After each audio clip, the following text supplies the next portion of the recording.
Right now on Full Custom Garage. It's this guy over here. Master Metalman Ian Roussel looks back on the best builds of Season 1. When we first started the show, I didn't know what I was getting into. I got to do a ton of different projects, and I met a lot of really great people. He's just a guy that can take nothing and build it into something. That is phenomenal in my book. So it's the typical story of somebody's project dream car that just got in over their head. And you're gonna save it. That's what I do, sir. I'm here to save the day. Hot damn, she loved it. She really, really loved it. It's way cool. I'm really glad he did this project. I didn't expect to see what I saw. With every project, I'm always trying to do some crazy stuff, you know, really push the envelope. Sometimes that gets me into trouble, but that's the fun part.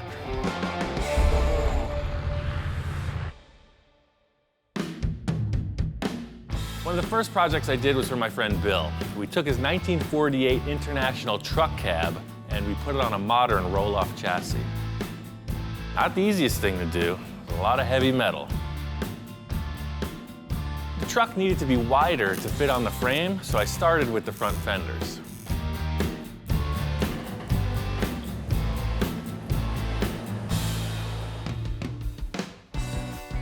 So we get this cab set up on the chassis, and it looks bitchin'. I'm really happy with it.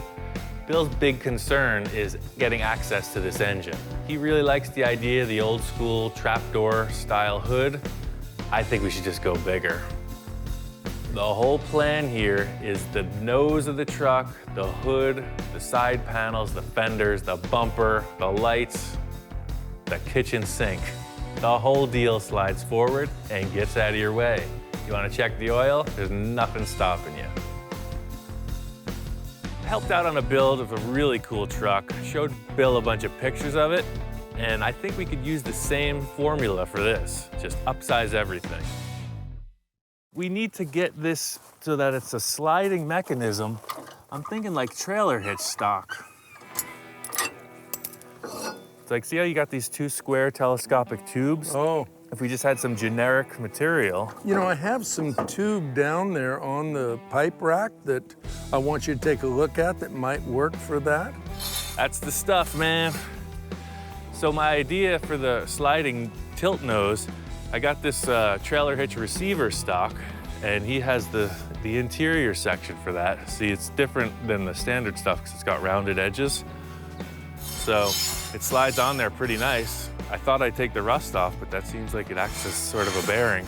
So this will be incorporated to the truck frame, two of them parallel, and then I'll cut two sections of this off, and the whole nose will slide forward, and then there'll be pivots here. So it slides off of the front of the truck and then pivots up. It's a telescopic square steel tube. It's super strong. I have a feeling it's gonna work out perfect. Everything's simple in concept. That's the realm I thrive in. Making it happen's a different story. This concept needed a lot of fabrication on the understructure just to get to the mock-up. I never built a tilt nose on a truck this big, so I needed to see it in action. It's just damn heavy. That damn heavy. Par for the course. All of this work, I finally get the thing ready to tilt, and it's stuck. Bill's standing right there. It's just perfect. It wouldn't move. It wouldn't move. And I went back to the, damn, it's so heavy, we can't do it. And I'm thinking, oh my gosh, now what? When you got 5 million welds, your percentage of some attaching themselves to the cab is increased, so in the end, that's what happened. The thing would not hinge open because it was welded shut. Like that. And it'll pivot up. Like that.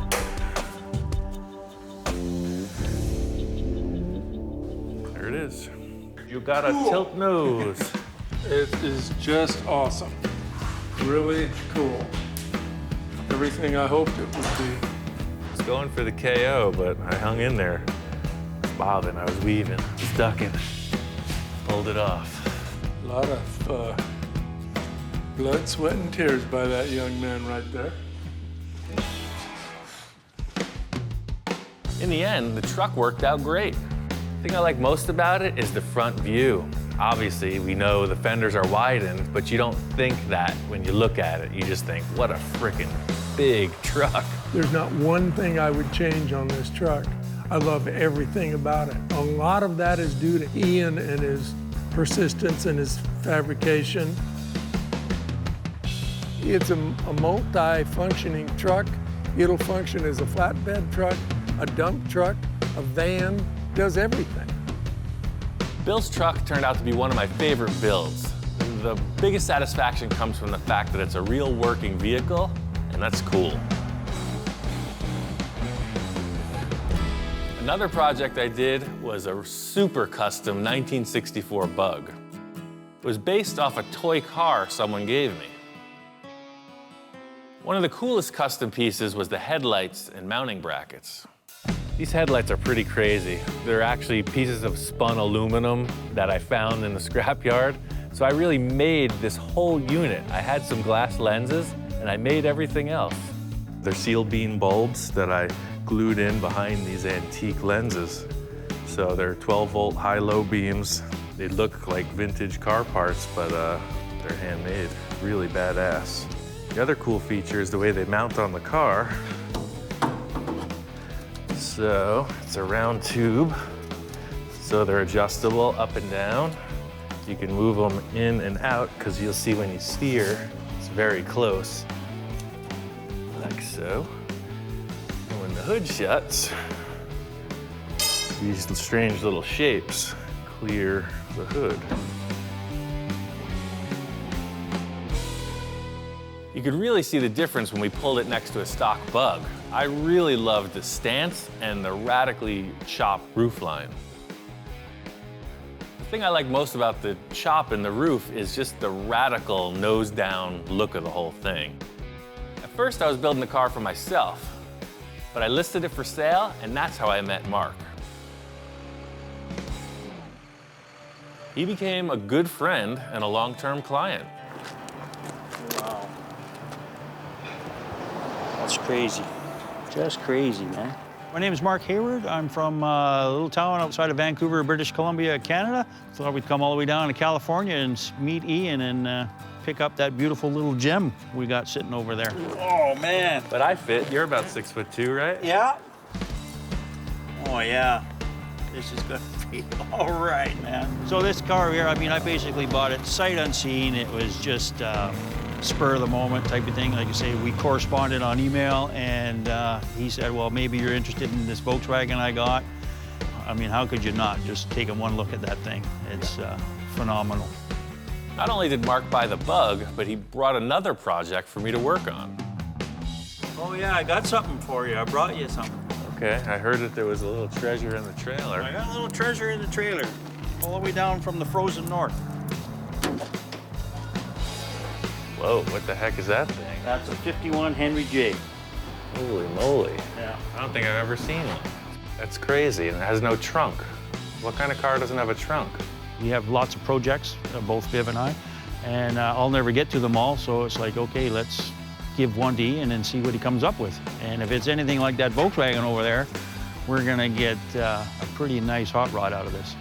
Seeing his work, you know, through the video, seeing the car now in person, yeah, I mean, I trust him 100%. I think it's just his creativity, and it gets down to his hands, and that's what he can fabricate and do. So, yeah, I have full faith in him to turn that project we just left him here into something. He's just a guy that can take nothing and build it into something. That is phenomenal in my book. When I first met Mark, little did I know I would be working on some of the craziest projects, and this Henry J was just the tip of the iceberg. Next, I got started on Mark's Henry J, and it was all about chopping the top. It got pretty technical, but I knew I wanted to retain as much of the rear roof as possible, so I started in the front and worked my way back.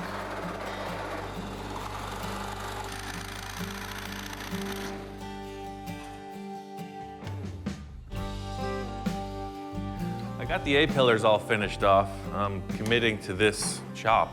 That's the height of the roof. I wasn't looking forward to cutting this roof and making it wider, but I think I'm gonna have to. I started looking at it and I found that this drip rail was actually tapered. So I think I can use this to my advantage. It looks like the drip rail is straight all the way through the door, and then right at the B-pillar, it starts to taper in. So if I was to attach the B-pillar, trim it, and pull the rear of the roof out, it'll go straight right back through. It'd be easier to cut the drip rail off, but by leaving that, people are gonna think it's a stock part, and then they're gonna start wondering.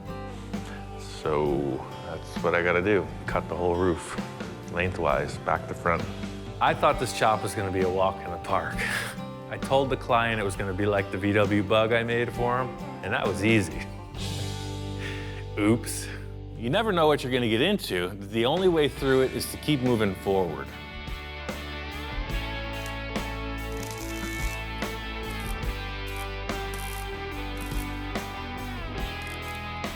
So I'm just gonna cut up to the B-pillar. I'll probably do a little relief cut on the inside and see if I can just twist it a little, but I have a feeling I'm gonna have to go all the way to the front. This is the thing I'm unfamiliar with. I'm just feeling it out. I'm gonna make a relief cut on the inside of the structure and then just zip the sheet metal open and see when it moves.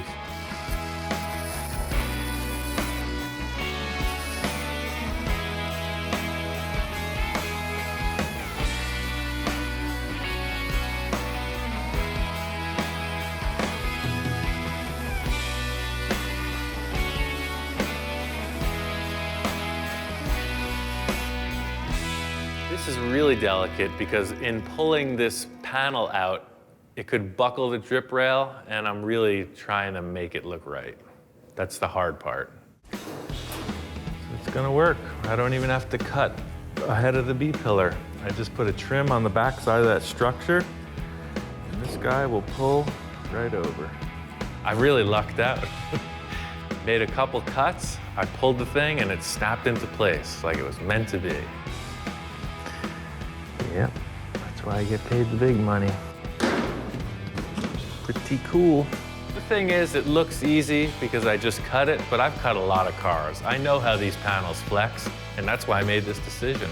I'm just gonna weld it on there now, like I meant to do it that way. The cuts in the roof turned out to be a lot smaller than I thought they were going to be, and that was a huge relief. From there, it was just a matter of filling the gaps with sheet metal and finishing it off.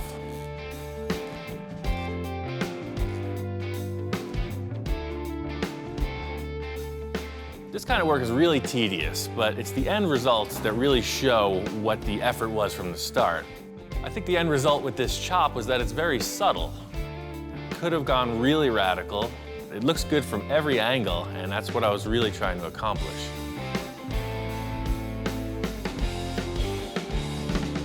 My friend Don, his wife Patty's birthday is coming up.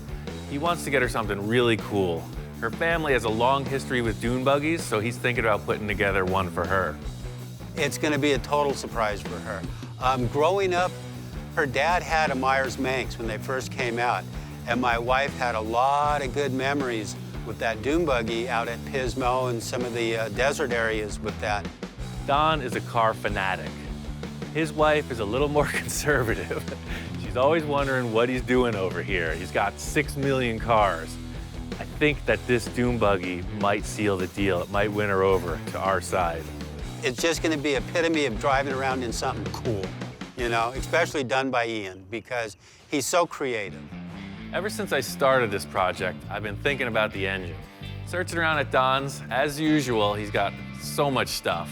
I find an electric motor for a forklift. Just in a pile of parts, you know, there's this electric motor, there's a bunch of switches, speed controllers, just electric stuff. It just got me thinking. I mean, an electric dune buggy, nobody's got that. A lot of my ideas seemed pretty crazy at the time, but actually pulling it off is the big challenge, you know? It's almost like there's a Jekyll and Hyde scenario. I had to make this electric motor work with the Volkswagen transaxle. I tried to make the simplest possible coupler. I used an old clutch disc and just welded it to a couple pieces of tubing. That fits the Volkswagen transaxle. What do you think about that? It's gotta work. I'm going off the standard VW gearbox, so it has a neutral, which is perfect. I don't have to worry about the tires spinning. So it's kind of a safety mode. I'm just gonna hook up the motor and run it, see what happens with no stress on it.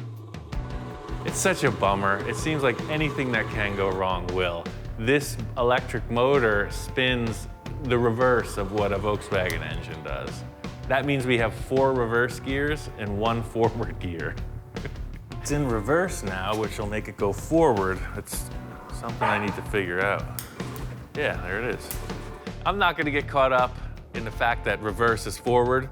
Sometimes things go sideways for me. It's still gonna move.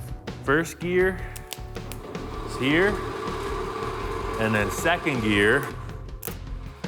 The electric motor was only gonna spin one way, and that was backwards. So I put the car in reverse, and I made 4 different voltages that spun the motor at different speeds.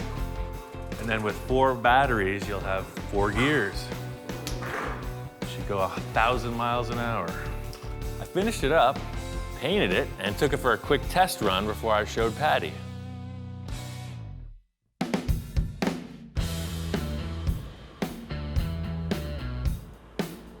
And it cruised great.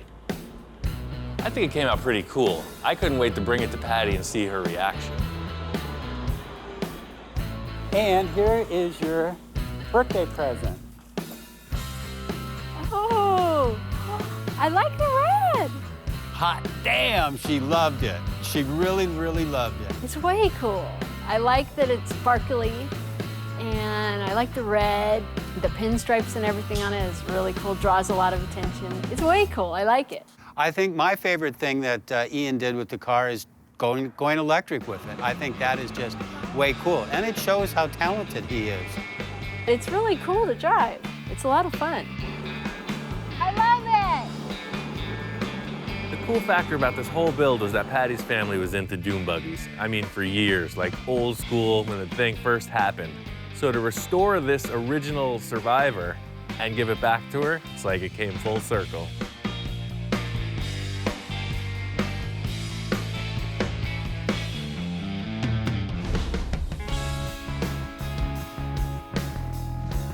We're in Ventura, California. It's the Chopper Fest. Just looking around, see what's happening. I got a couple ideas of a bike I want to build, and I'm just seeing what's out there. Seems like the bike world's taken a couple turns in what's popular with style. For me, the 60s, 70s, the chopper thing that was going on is really the core of it. A big part of the chopper scene were these straight 4 engines, Hondas, Suzuki's. Denver's Choppers was building frames for these kind of engines, and I just think it's cool. I want to take that element of a really long bike, but make it a 3-wheeler. Trike conversions have always been popular for motorcycles. It's really hard to get style into this 3-wheel design, and I'm just gonna push my skills and try to make it happen. This project was all about the look, so once I got the engine and frame kind of figured out, it was really all about the seat and body shape. This bike has a solid rear end. It's a rigid, it has no rear suspension. I need a comfortable seat. I was looking around for seats, motorcycle seats, horse saddles, wheelbarrows, anything. You know, it just occurred to me, I've been sitting, working for 10 years, 8 hours a day on this freaking work seat. I think it's perfect.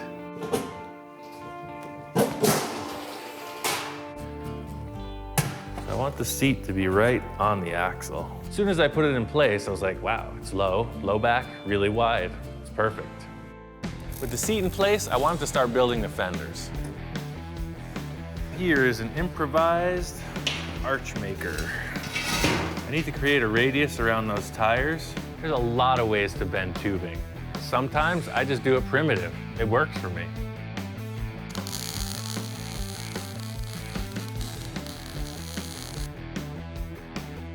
Weld the end, flip her over, and roll out the barrel.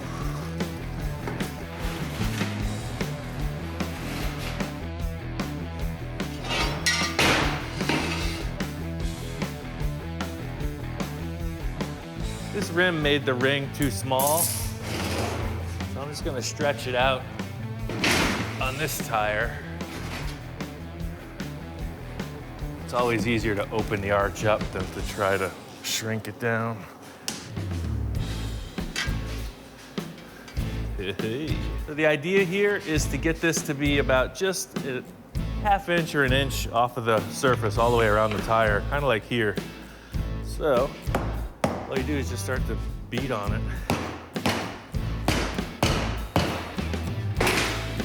It's right about there.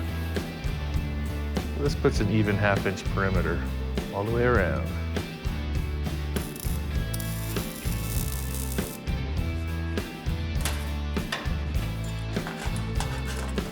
You can see it swings down and then out and then back around, and it's all one panel.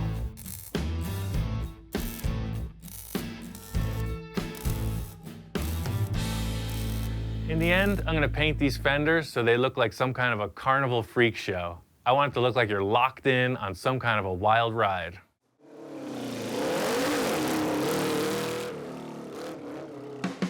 The whole thing with this is to look like a giant toy.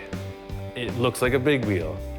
It's one thing to think about a project, but to see it right there, it's great. It's what I live for. It was fun to take it to the Born Free show and see that other people were digging it too.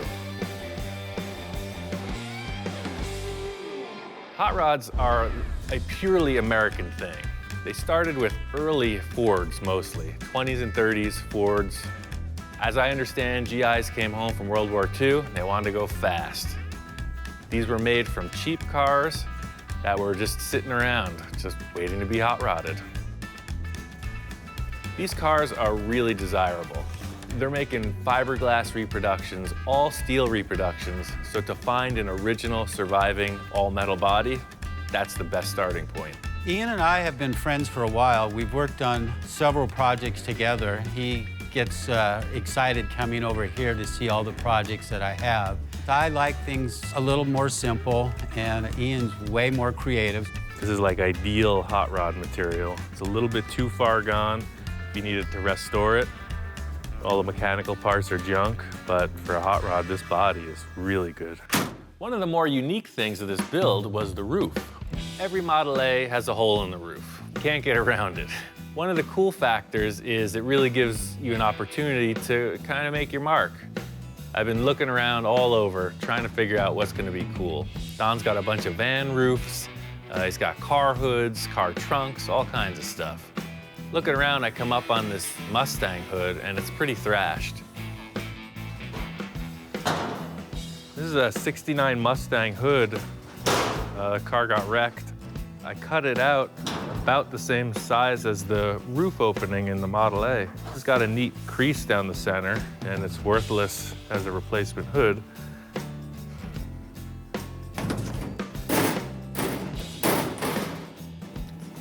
The contour fits, and it's got this cool little detail in the roof. The selling point to me was the ridge in the hood. The ridge in the hood immediately made me think of a 50s trick where they would put these little air vents in the roof of the car. So that's really what I was hoping to do. I mean, I already had this thing built in my head.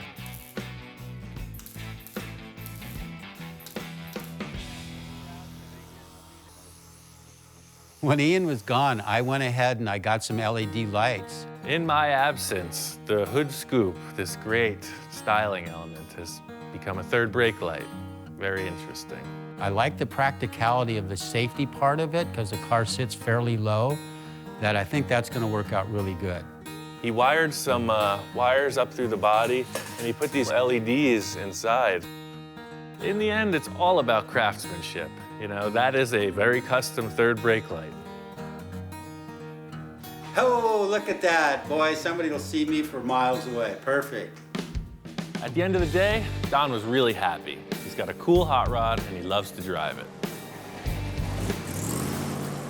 I'm really happy with the way this whole build went because the car is easy to get in and out of. It's a nice car to drive. It handles well, it corners well, it stops well, and the wife can get in and out of it well. I'm just so tickled. I mean, I couldn't have asked for anything more, or a person of Ian's caliber to help me with my own personal project.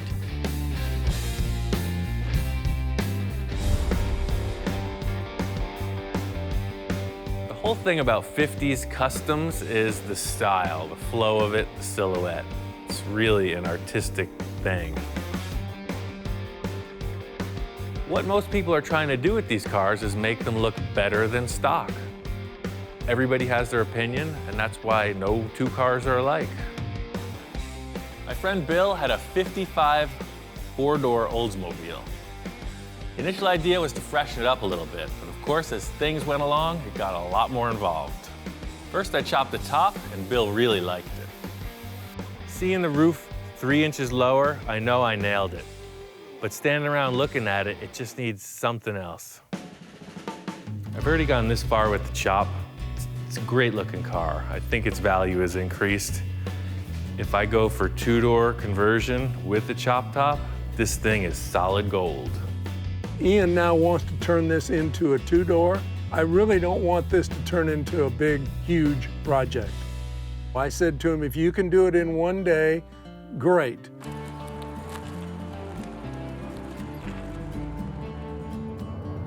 On our way out to Riverside, California, found a guy who's got a 55 Olds. It'll be perfect for this four-door to two-door conversion I'm working on. Hopefully he's got the parts we need. Right on, I think that'll work. He had all the parts we need. We were able to cut off the backside of the door pillar and get the two doors, and also scored a new bumper. These doors were a lot longer than the original front doors, so I needed to see what it would take to make them work.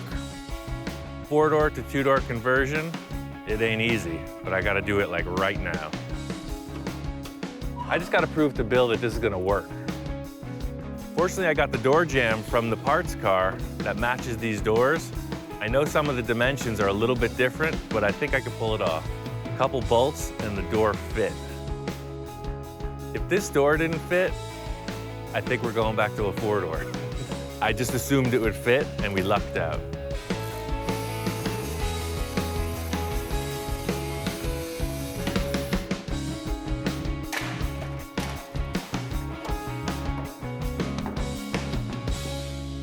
I used the stock rear door to complete the quarter panel, and Bill and I decided on a two-tone paint job. This car just needs something to put it over the top. I called my friend Scratch in. He's the best pinstriper I know. I think he's just gonna finish this car to perfection. You know what? When I first saw the Oldsmobile, I'm walking up the hill to the shop, and the Oldsmobile's sitting there in the middle of the shop space, and it just kind of brings me back. It's very nostalgic for me. I like that they hadn't changed the grille or anything just yet, and then they chopped the roof, so it already it has that look of, it's kind of fast, but it's elegant. Don't mess with me. Scratch really likes Oldsmobiles and traditional customs. I knew it'd be perfect to pinstripe this thing, but Bill was a little skeptical. What's your thoughts? I'm thinking kind of conservative, probably by your standards. Well, I'm super conservative. I know that's hard to believe. It is. It's actually really hard to believe, but it's this guy over here. He's the wild man. Scratch just explained what he had in mind, and Bill was totally on board. Oh, a lot of people don't know this, but pinstriping actually was an art form that was made up to cover up bad bodywork. So striping's always in the same places, in the front of the hood, in the middle of the deck lid, and that's where the emblems and stuff had been shaved off, and then over the headlights and over the taillights, because that's where they would French the headlights or French the taillights. But later on, custom bodywork was taking so long, people would have their cars at their shops for so long that they're like, let's just get a stock car, lower it, and do a panel paint job on it. Like, has a stock original paint around it, we'll just tape it all off and spray another color, or we'll tape it all off and just do striping around it. And that's basically what we're doing. I really like the pinstriping. It's subtle, but it came out great.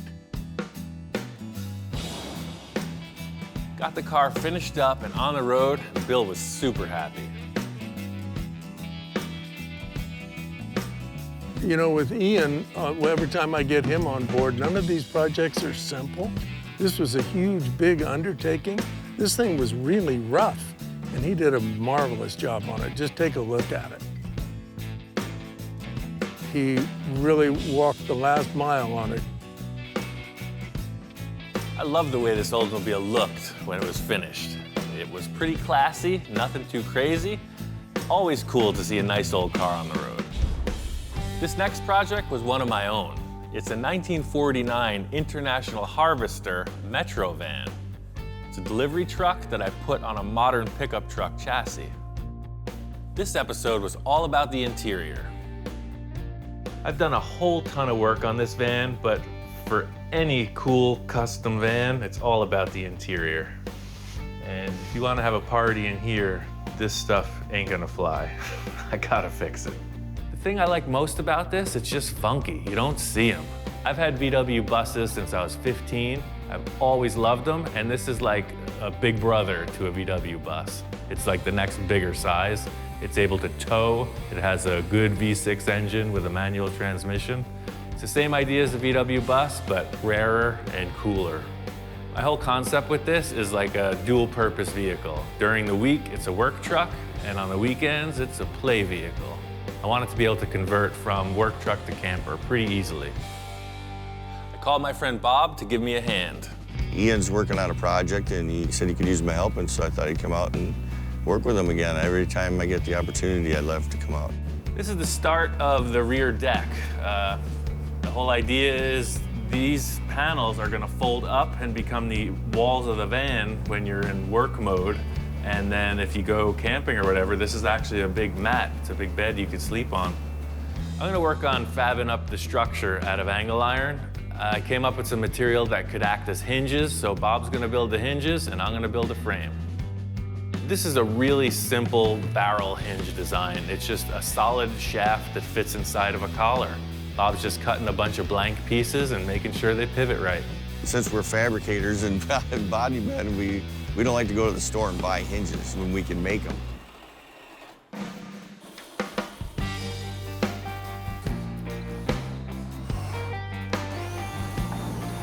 I need some material for the walls. They're gonna be upholstered. I had a couple acrylic sheets, plexiglass.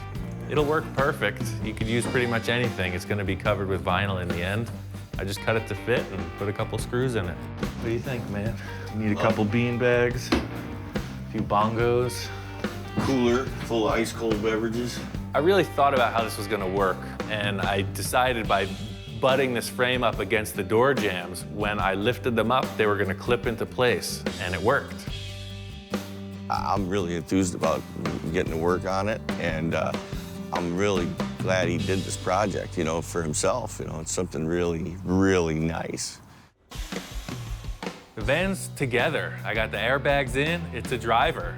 The big secret it's hiding is it's my old work truck. It's a 1988 GMC pickup truck. From the radiator to the gas tank, I modified the whole thing and put this international body over it, so it drives like a modern vehicle. It's got a Vortec V6 with a manual 5-speed. Airbags all around. It's a bitchin' ride. I chose this kind of oxblood color vinyl for the interior because I just thought it would look rich. The exterior of the van is pretty mellow, but when you look inside, it's pretty special. I spent a lot of time on the structure of the fold-down walls. I wanted them to be very usable, so this whole hinge and steel mechanism I came up with has proven to work well. The whole concept with this van is its usability. It's not a show car. So the back is set up to load and carry whatever, or you can hang out in it. That's the whole idea with this. It's a utility vehicle. I still have this van. I'm kind of glad I didn't get rid of it because my friend Rich Evans is going to use it for his vintage flats paint company as a display vehicle. One of the craziest projects I did in season 1 was for my friend Victor.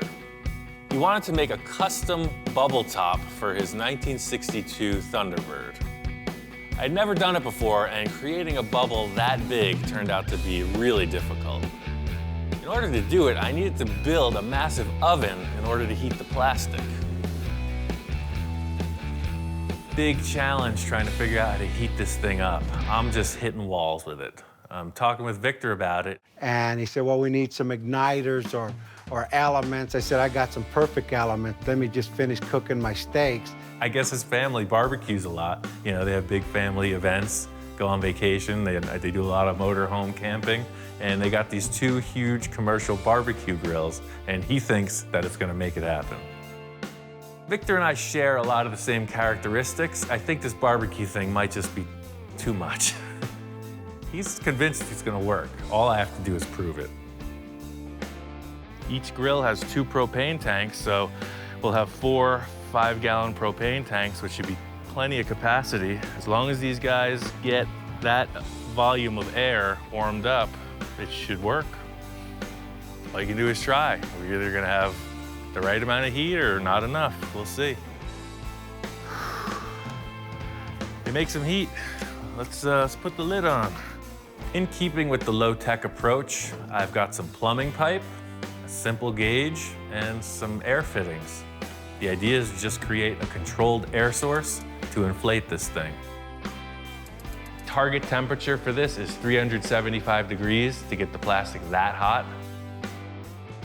I had the idea that this laser thermometer would be a perfect way to check out the temperature, and yeah, the readings are consistent, it's heating up, and it seems like it's gonna happen. Pretty weird. This huge sheet of plastic, as it heats up, is starting to deform. It's getting like all wobbly looking, and just putting a little bit of air pressure in it. Ian just strategically putting the air in and heating it up, and I walk up out of coming from a project that I was on, and I said, Ian, crank it up, let's take it to the limit. Yes, Captain, taking it to the limit, as requested.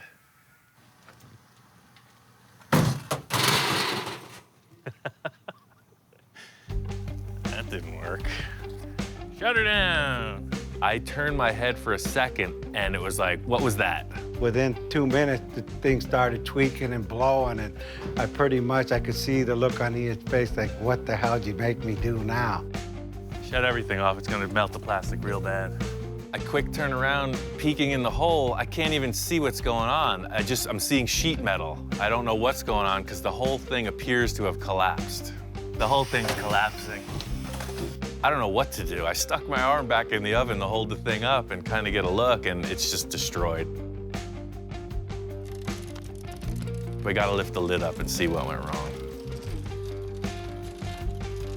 It looks like the metal and everything tore right out of the roof of the box. It tore off the lid. So we actually damaged and warped the first mold. I said, you know, just crank the pressure on, and that was the wrong thing to do, but hey, it's a good story. This thing was twice as big before this broke. So what happened was we lost air pressure and it shrunk. What a bummer. To most people, this thing looks like an utter failure. I'm gonna work through it. After it got destroyed, we rebuilt the mold and made it a lot stronger. Typical Victor style, he wanted to push the whole thing further and make an entirely new shape. The good thing is this is working just like all the rest. The heat's even, the thing's inflating, it's looking good. Oh, the front, look at this. Amazing. We're there. I can't push it anymore. I'm gonna raise it up. It's the moment of truth.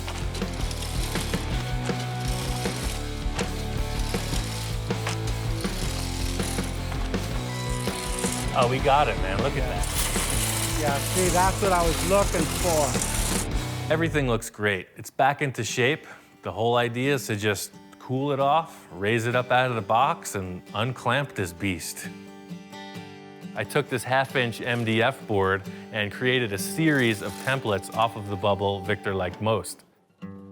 I spaced them out 8 inches apart, made a whole bunch of support to withstand the pressure of this bubble pushing against it, and fastened it to the backboard. Getting the buck off of this thing really revealed that it was a successful idea. This was uncharted territory, and the result was ideal.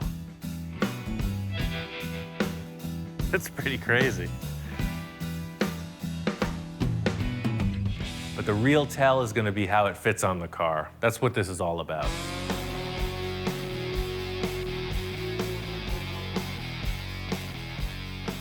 This car has been in the works for a long time. It is a concept car. It's gone through so many phases of development, and now to have it finally wrapped, I'm stoked. The car came out amazingly beyond my expectation. On the bubble top, the interior, this is a total custom build. The bubble top is next level.